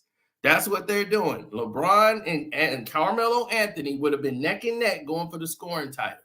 And Carmelo would have been there. So if LeBron passes the scoring title, what good is that if Carmelo is right next to him? Because now it's like, well, Carmelo's right there. So it's not really an accomplishment. So they can't have that. It's got to be LeBron by himself. And they ain't let Carmelo play a game since. They had him coming off the bench since 2017 when the man was averaging 20-plus points a game. The next season, he had to take a bench role, almost out of the league completely. Then he comes back and showed, they were like, man, Carmelo could still play. Of course he could still play. Carmelo could average 20 points a game right now. They know that. It's not about that. This was about the politics. Boy, they don't hey, Cino, they gonna call you a hater, but they don't understand the stuff that we be talking about. They call it crying. Mm-hmm. Now, why nobody can explain why Carmelo Anthony is not in the league. Nobody. Exactly. And where is he at all time? Number 8 or number 9? He got like almost 30,000 points. He's got 28,000 something, right? Wow. So he's right there at number 8. And this is 2017. And he 2017, can they had him coming definitely off the play right bench, now. and he missed his whole season not even playing. That's The crazy. last time he played was with who? LeBron James Wow. and the Lakers. And him and LeBron didn't get along, and he was going to go play with KD and help them out in Brooklyn. And we all know what happened with Brooklyn, so that went away. So now he's like, I'm just going to focus on my son. They're not trying to let me back in the league. Nope, you're too close. You're too close to that record. You like see? like Carmelo Anthony can't help a playoff team. Yep. With the shot, with the 3-point shooting, with the deadly focus and the posting up. Now he's not a great defender at his age, but as far as getting a bucket, that's dang. 30. And if you think your buddy LeBron James' hands is clean on that, that's your opinion. I believe he has a lot of what to do with that. Wow. Wow. It's a dirty game, man. It's a dirty game, man. And I see all the tricks. So they came out at the same time. They started from his rookie year. And they didn't expect Carmelo to have a better year than LeBron, but he did. And they gave the rookie of the year. They didn't even split it. Normally they would split that. They split it with what's his name? Who was they? I know they split it with the one I remember is Grant Hill and Jason Kidd. Both of them split rookie of the year because both of them were really. Jay Kidd had a great rookie year because they were actually successful, but they split it because Grant was going to be the face of the league. So they split the award. So you guys are both rookies of the year. And then they had one later on down the road. They had 2 other guys split it. So it's been done before. Like it should have been split with Webber and Penny Hardaway. Both of them should have split it, but they gave it to Chris Webber. So they could have split that with Melo and LeBron, but this is about LeBron. The whole thing is he's the new guy. So we're going to give it to him. And right away, they went there and they gave it to LeBron, and Melo got shafted. Wade actually had a better year to me all around than LeBron that year. But it's a whole lot of stuff coming out. Yeah, we're gonna have some more stuff too. We got coming out some stuff. A former LeBron teammate got some stuff to say. Let me ask you this, when he said, "What's my end game?" Like, what does he mean by my end game? That kind of sounds like almost like a threat. Like, what you trying to get out of this, or it's a problem? Like, what do you mean by that? That's because he's speaking for somebody else. See, what is your end game, Shannon Sharpe? What was your end game in this? What's your end game? Because you did a whole segment on a guy you just declared a bust. What's your end game? A man was just assessing what he saw on the screen. That was it. Nothing more, nothing less. So he didn't make it like a whole tour or an agenda against the man. He just gave his assessment on what he saw on the screen. And based on the criteria of what's supposed to be the greatest players of all time, he's saying this guy doesn't match up to it, to what those guys would have done. That's all he's doing. So why does it have to be an agenda? I don't think he's going to answer that because that's all I said. I'm like, what the fuck? Why is he getting so personal? Right. Y'all know what the criteria is. It's like you seen Mike and you seen what Kobe did and you seen what all the greats did. That's the criteria. Why would you accept something less and say something less is there because he tried to do it? So he tried to do it and be like, well, these guys done it. So I'm like, if these guys have done it and they're effective on both sides of the ball.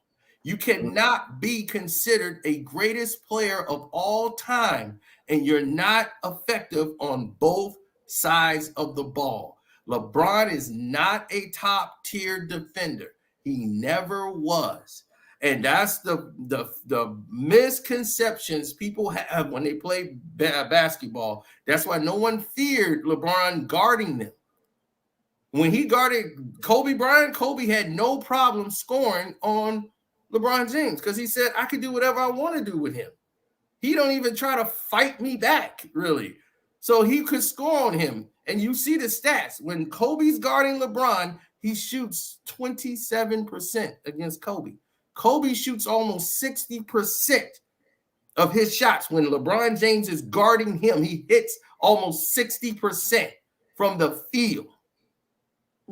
So let that sink in. You want to go to just the wins and losses of the games, that's dealing with personnel. About time he actually was going up against Kobe at the heyday, most of that was about personnel. They had the Miami thing going over there, and that's when he really turned on LeBron, when he went to Miami. That's when Kobe really was done. Because he had played on the Redeem team with him. He ain't made the jump yet. So that was back in 2008. He ain't made that jump to Miami just yet. No, Kobe hated him after he did that. Yeah, after that, it was done. Yeah, like, oh, he's a coward. That's something that Kobe would never let LeBron live down if he was alive. If you asked him if he was still alive, he would have told you he would have never done something like that. Oh, yeah. And once he saw, that's why him and Melo was so close. Carmelo was the one that was the closest to him. Kyrie Irving and Melo, but Melo especially because Melo didn't join. Melo said no, because Melo was supposed to join LeBron and Wade. It wasn't supposed to be Bosh. Melo said, nah, I'm just going to take the 6-year deal. He wasn't going to take a 3-year deal and take less money. And he's like, no, we're gonna get more, because after the 3 years, then we could re-up. We could just play for 3 years, win these championships, and then we could. He was like, Melo looking like, y'all crazy. Anything can happen in the league. And that's true. Dwayne Wade got hurt and almost didn't get an extension. If he did not reinvent himself and come back and had that good year with his knee, because his knee was destroyed, he wasn't going to make it. He took a 3-year deal so that they could have some money available. All of them agreed to take less money and take a 3-year deal so they could renegotiate after 3 years. And he's like, then we gonna have the numbers so we could just get what we want when we leave. That almost backfired. Look at Bosh. Bosh is out of there, and he had that heart problem. If he didn't have that medical clearance and he didn't get that contract once LeBron left, that would have been the end of it for Bosh. I mean, he would have never had that money, that security. Mm-hmm. You can't gamble with your career like that and take these little short deals. Like, I'm going to take this 3-year deal so I could just join them. You can get hurt in 3 years, and that would affect you tremendously. Right. So Melo wasn't finna gamble with his career like that. He agreed, and he pulled out of that. Said, I'm going to take this 6-year, $100-something million deal they got here. I'm taking this 6 years. I ain't going to take that 3-year deal. I'm staying in Denver. So once he stayed in Denver, that's when Kobe, and he didn't make that jump. Him and Kobe became tighter and tighter. They was all cool with Kobe when he won in the Redeem team, when he had to be the one to close and step up because LeBron couldn't get it done. They had to go to the mama to bring home that championship. Right. And he knocked Pau Gasol off his feet on the first play of the game. Wow! He did it on purpose and said, look, I'm running a play. Get out of my way. Set that pick and roll. Bring Pau to me. Wham! And ran right into him and took the offensive foul and dropped the ball just to let them know he ain't my teammate today. But this is my thing. They said to me that I was wrong about what I said with Kobe and Paul Gasol relationships. He did not like it. He thought it was soft. Yeah. He won a championship with him, but he just thought he was soft. Mm-hmm. And that's why he was trying to whip him into shape, to championship shape. So when they lost and to Boston, it was even worse. He got Powell in the weight room and everything. Powell was in the weight room. You got to get stronger. Kobe got him in there. That's why they bullying. You got to get stronger down there. So they needed Bynum, all right? They always talk about Andrew Bynum. Without Andrew Bynum, they don't win against Boston. They don't win against Orlando. They needed Bynum to be there. He's that big body that can get there and guard and be on the Dwight Howard so that Pau Gasol could be Pau Gasol. See, that's why Anthony Davis, and the reason the Lakers keep making this mistake, and why Tristan Thompson kind of helped him out a little bit, or anybody who big, you just need another big out there to help him. You know what you got in Anthony Davis. He's Right. not a big man. I never understood that. Why they don't play him at the 4 and let him just roam around? He played point guard. He don't want to be physical. Why not play him at the 4, his natural position, so he can roam, shoot threes, and do whatever he want to do, and then have a center in there? Why not? Because these guys want to play according to the style of LeBron James. If you got too many bigs in there, it messes it up for him when it comes to momentum and moving around. AD is an athletic big. He can get out of the way. So if you got a big guy like Tristan in there, that's when they put Tristan in the last game. It's just that he ain't worth anything because nobody's going to respect him on offense. But he was in there fighting, banging with the Joker, making Joker tired. That's something you could have used early on in the game, early in the series. You have to use that type of mentality to have somebody physically implanted into the game. Even though you don't think much about them, they're very good in elements. Everybody has a role to play. You might could score 24 in college. There's players that score 28 and 10s in college, but in the NBA, they're like, man, you only got 6. He's like, man, that's not my role. My role was to rebound, play defense, and get the boards and do all this. I'm like, do you think John Sally couldn't shoot a basketball? I'm Right. Like, John Sally used to average like 16, 20 points in college. Mm-hmm. But he was so long and lanky, they was like, look, man, defensively, you are a problem for these guys. That's why we drafted you, because you was blocking a lot of shots. And you getting rebounds, you battling. We need you in there swatting these shots. And that's what he was doing, blocking shots, getting rebounds, rotating, helping out on defense. He could play the 5 if you put him in the 5 in emergency situations. John Sally was important, but they're not going to talk about him in the history books, but it wasn't like he could never do these things. It was not what the team needed from him. You might need somebody to say, hey, man, I need you to set these picks on there. I'm going to need you to bang with them. And that's the thing. Shannon Sharpe attacked me. You talking about he was setting screens and he was number 1 pick. Nobody thought about me being a number 1 pick 5-6 years in. The Lakers didn't draft me. The Lakers didn't sign me in 2005 because I was the number 1 pick.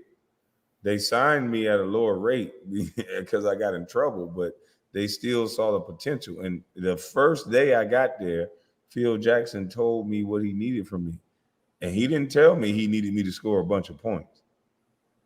And that's the thing that people don't understand. Phil Jackson told you your role, and he asked you to star in your role. And every player on a team has a role, just like you're saying. You could be a rebounder, you could be a defender, and sometimes roles change based on injuries, based on availability. You have to be able to do all things to be this thing called the NBA player. That's why it's a coveted position. We're only like 490, 500 guys. Don't quote me on that. Yeah, 450. I think it's 450. Yeah, so it's only a couple of hundred of guys that can do this one thing. It encompasses all of your focus. You can have a baby and you could be playing a game. Your family member could be having a surgery, but you got to be playing a game. On Thanksgiving, Christmas, you're entertaining, you're playing a game. Yeah. It takes a different level of focus. You could be getting a divorce, but you got to still play this game. That's right. And so it got to be respected on that level. We can't have guys like Shannon Sharpe, Skip Bayless, guys that don't know the grind, don't know the mental stuff that come with playing a sport, don't know that a lot of these sports players go to sports psychologists. Mm-hmm. They don't understand it's a lot of mental that come with performing every night.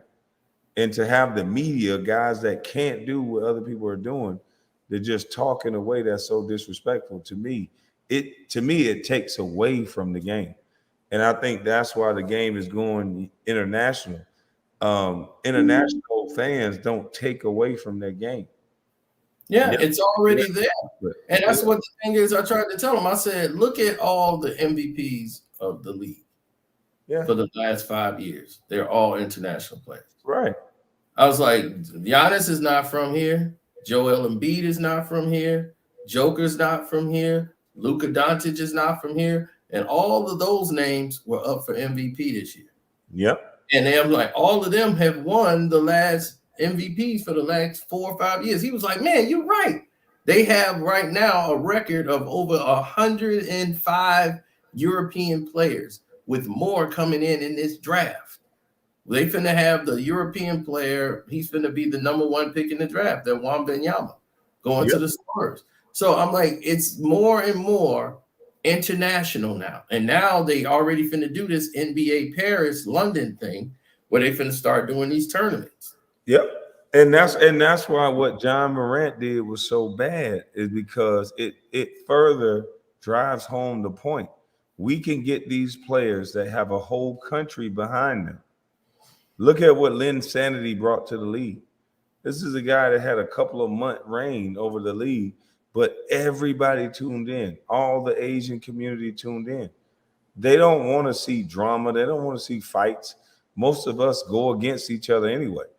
They Mhm. get an entire country behind them. Right. And they using us. We're gonna be the back wheel to support the new NBA league.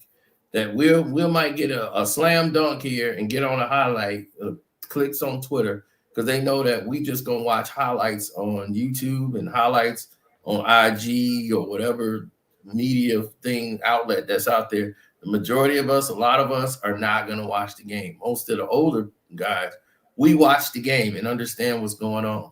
AAU is screwed up. That's why they don't care about AAU no more. Right. We're not teaching kids the fundamentals no more. An AAU coach can just be somebody that got money. He could be a drug dealer from the hood. He could be an ex NBA player. Just put some money into it. It's nothing. And But it's the fundamentals of the game is that's the reason why we're going to lose. America is going to start losing. They are having basketball academies. Boris Diaw was one of the most skilled players I played with. He yeah, can literally do everything with the ball. He yeah, can play point guard. He can shoot the three. He can post up. He had a hook shot that you could not stop. He yeah, barely even jumped. He just leaned into you and threw it up. yeah. And he played with Tony Parker. Yeah. He played over there in France with Tony Parker. So all of those guys knew how to play the point. They all were active with the ball. So when they play international, like to play for Team France and be those games mean more to them than the NBA. Like Tony Parker winning a championship over there, he kept going back to play because he wanted to win for France. So to go back and win for his country, that went more than any NBA championship he could ever do, to Mhm. go back and win that tournament. So that international basketball tournament is huge anywhere except for here in the United States. Yeah. Like those guys learn basketball. That's all they do. They Yeah. go over there, they drill, they drill. They can do everything. They don't tell a big man, hey, you don't dribble the ball. You go over here down on the block and stand there and wait for somebody to give it to you. They tell a big man to dribble. It's an advantage for a taller guy. Look at Tony Kukoc, his size, his length. Look at Lamar Odom. For him to be able to do things like 6'9", 6'10", to be able to extend and shoot like that, you want taller guys to be able to play smaller positions. It's an advantage. Yeah. And that's the thing now, is that when guys like this come into the league and they start playing and you start seeing the skill set that they had, and when he played with Tony Parker with the Spurs, and because they've been playing with each other, he added a different element to the game.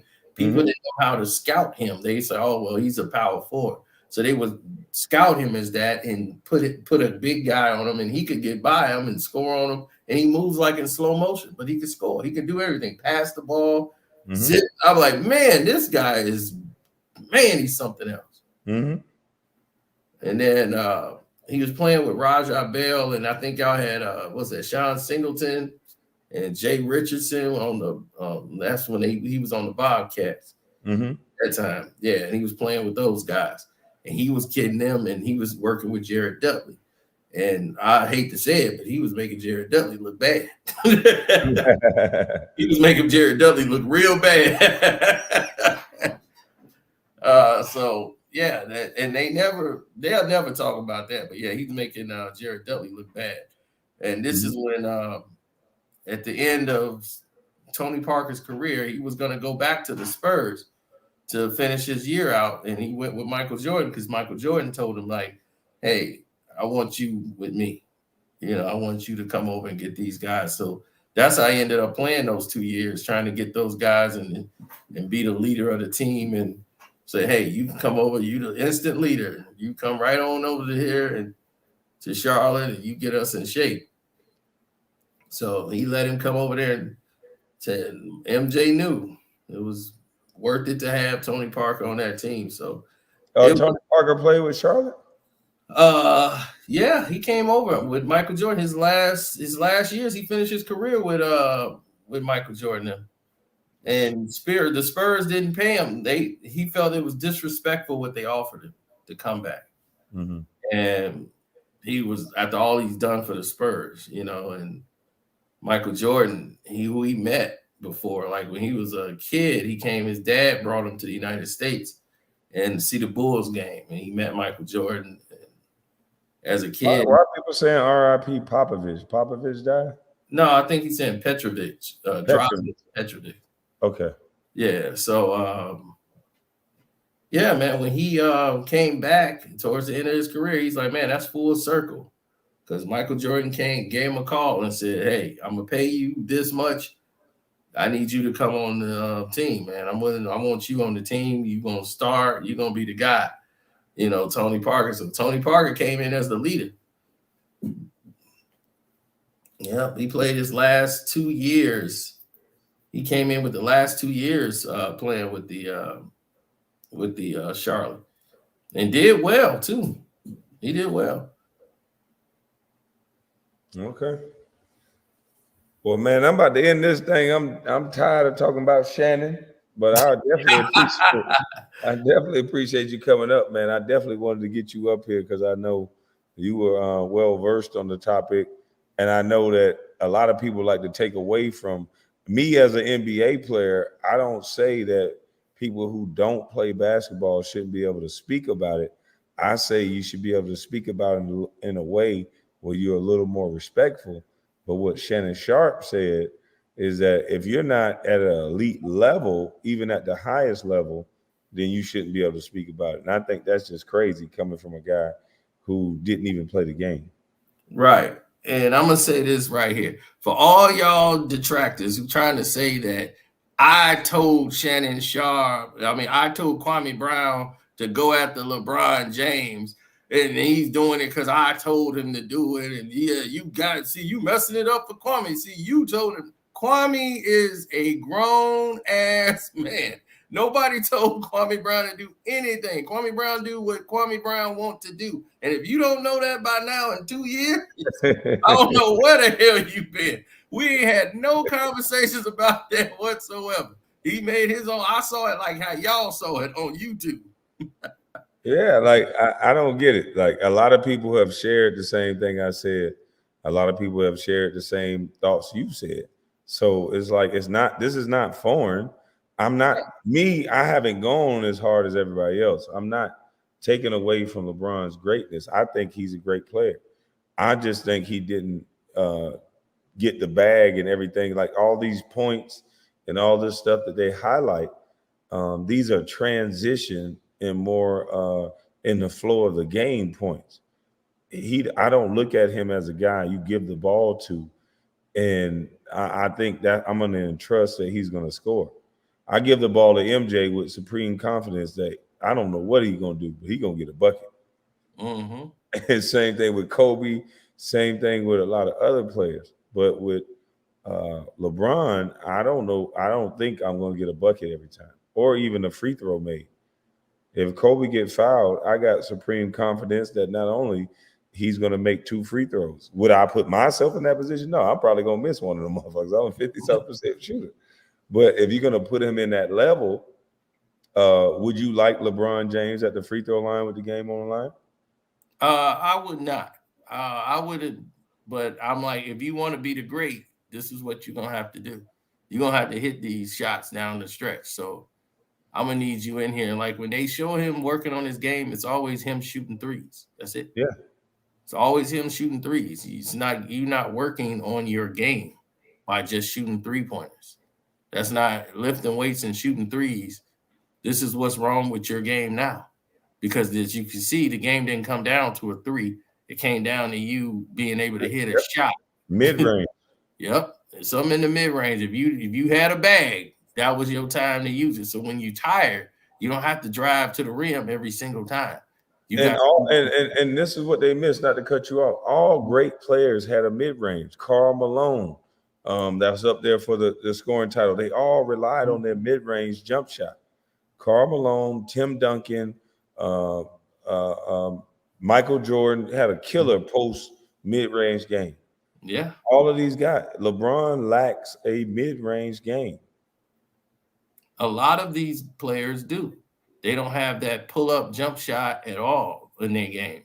A lot of them they can't shoot. Most of these 3-point shooters, you get them somewhere near the rim, they can't really score. Mm-hmm. They don't have know how to finish at the rim. It's like what Kyrie Irving says. They got $1 million move, but they got a $5 finish.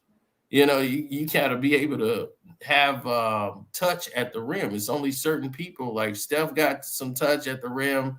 Uh, Steph got a Lillard, hell of touch. yeah.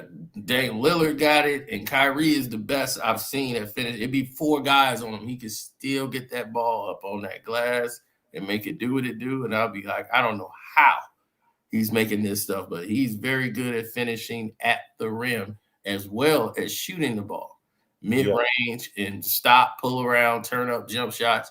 These guys work on their games. You see Kawhi Leonard, another person who works on his all-around game.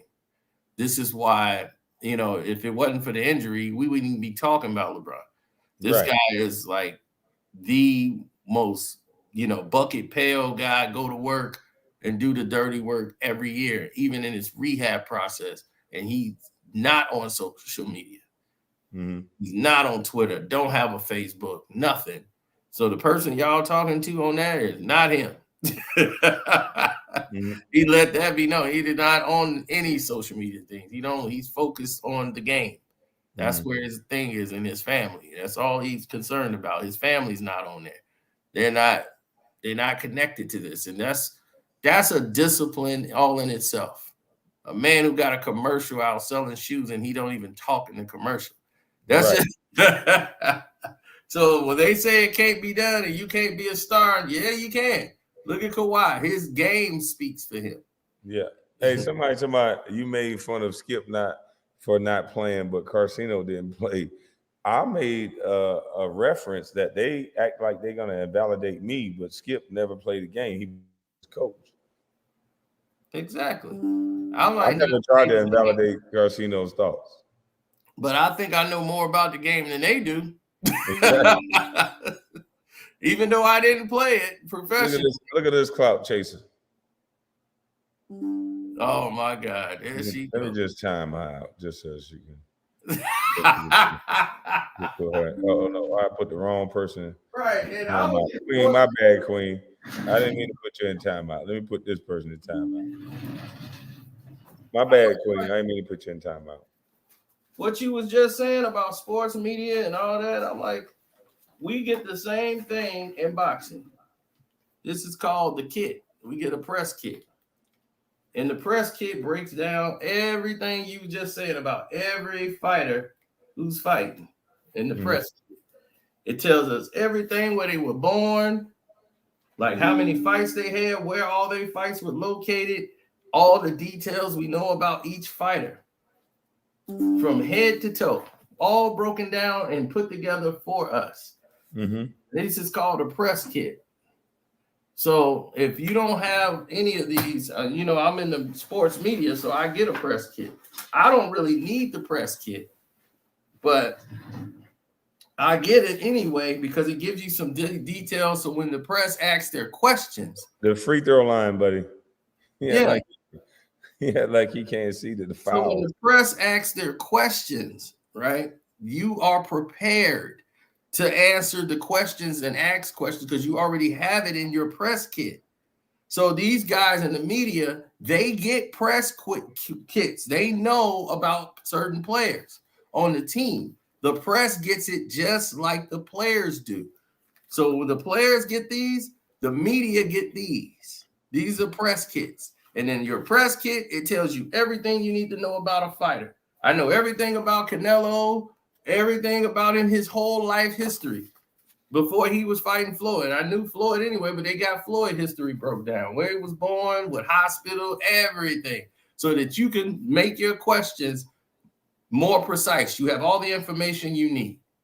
Mm-hmm. So if they're going to do that with that, the players get the same type of report on other teams. Fucking right. We get it more. We get it just as much detailed. I don't want to take away from boxing. We get just as detailed, if not more. Yeah. Because they're gonna tell you about their sweet spot, what they like to do with it, where they like to run, where they like to move, where they want the ball at, where they're trying to get to. They're gonna tell everything. Because you're game planning for these players. They game plan for LeBron. They game plan for Kobe. I didn't say they didn't game plan for LeBron. I never said he wasn't great. All I said was he didn't develop certain type of skill set. Right. And I didn't prepare myself to him. So right. People think like I came in hating LeBron the moment he came in the NBA. I used to root for LeBron. Matter of fact, the media wasn't really for LeBron. They weren't. They were thinking this is another high school player coming in. He's probably not going to handle the pressure. And I'm like, man, they dumping on a 17, 18-year-old like this. Give him a break. He's 18 years of old, and they putting all this pressure on him. And I was like, why are they doing that? To put all this stuff on a 17, 18-year-old kid coming into the league. Like, y'all act like he got to win a championship in his first year. He's not going to be this Sacramento and all this. They're going to expose this kid for what he is. And they're talking about what he couldn't do. I'm like, man, he just got in the league. Give him some time. He'll develop into something. And he really didn't. I thought he was going to develop to be like somebody. His ego developed, and that was the wrong part that should have developed. And yeah, it just got worse. And you start seeing the corruption. You start seeing Rich Paul and all these moves behind the scenes. And once the Miami move happened, because he couldn't win, he wanted to shortcut the process. I'm with Kobe. I was with Kobe. I ain't talked to Kobe or nothing. I was with Kobe then. I'm out. this guy here, he got to go. I'm done with him. He ain't working on his game either. I'm like, it's not like he the king and all that. I'm like, come on now. Now you believe in your own headlines. Right. He must believe the hype. Gotta be at this point. Especially with that move I saw. I'm like, wait a minute. But he knows he's not. Though in his heart of heart, he knows he's not that. But there's something in him, an inner jealousy. Like he wanted, like he had to take Kobe's locker. Like he really done some stuff during that time when Kobe passed that I really didn't like. I didn't like any of that. To try to market himself during Kobe's death. Like he's like, all right, hold on. I'm gonna walk past and I'm gonna drop my head, take the picture. And he got them taking the picture of him while he got his head down by the sign. I'm like, dude, this is the wrong time to be playing like that, to even try to do that. But he can't. His thing is he can't stop himself. He's such a narcissistic person. Since they want to throw the narcissistic word around, that's how you use it in the right sense. That's a person who's a narcissist. That man cares about his ego. He wanted to take Kobe's locker. Kobe started flying to the games on helicopter, but he had a parking spot there. He took that. He took everything from, like, I want to take everything Kobe had. Like, I wanted mine. For what? Kobe don't care. Once Kobe stopped playing ball, he didn't care about the NBA no more. He done. He like, I'm through. I don't care. I'm done. He's like, you part of the family now, so hey, anything you need, you can call, ask me. But he's like, LeBron don't need nothing. He know pretty much like, I don't care about this. My passion is movie project. He had an educational thing with books.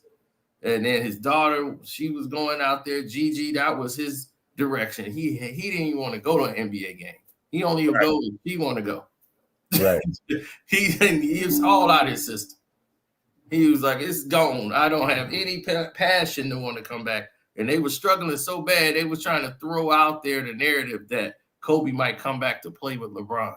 And then they're pushing that in the media. And Vanessa Bryant had to come out and shut that down in the media. Like, no, my husband's not coming back. We finally got stop throwing that narrative out there. So we not let this motherfucker go back and shut that down. Right, but that's LeBron media people trying to cause a disruption and distraction and putting all this on Kobe because they were sucking on the court. Yeah. So, yeah. But that's it. We're going into extra time. Yeah, man. Salute to you, brother. I appreciate you, bro. Yeah, I'm going to go live on my other channel. Shout out where you going live at. I'm going to go live on Karceno for Life because they're not letting my video play, but they're going to wish they let that video play. So y'all going to see that video probably sometime later on. But right now, they're not letting that video ride.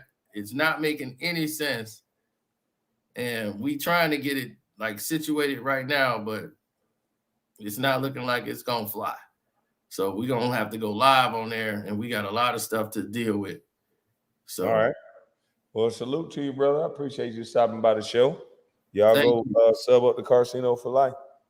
Oh, yes, sir. And then the Patreon, too, the Karceno for Life Patreon. Yeah, I went too hard on LeBron, probably a little bit too hard on the Patreon. Probably just a little. That's why I can't bring that one on the Once I heard the hip hop music, I got on demon time. Uh-oh. So the music was playing in the background. They had some of that new hip hop music going on, and I just went off on them. Man, I had to let them have it. Damn. So all right. Salute to you, bro. Salute. All right. Man, y'all make sure y'all go sub up the Karceno for Life. One Crack News is his backup page. Y'all go sign up for his Patreon, Karceno for Life. Y'all go sub up for Damn D POV, Damn D Beef, Damn D POV 2.0, Damn D Live News.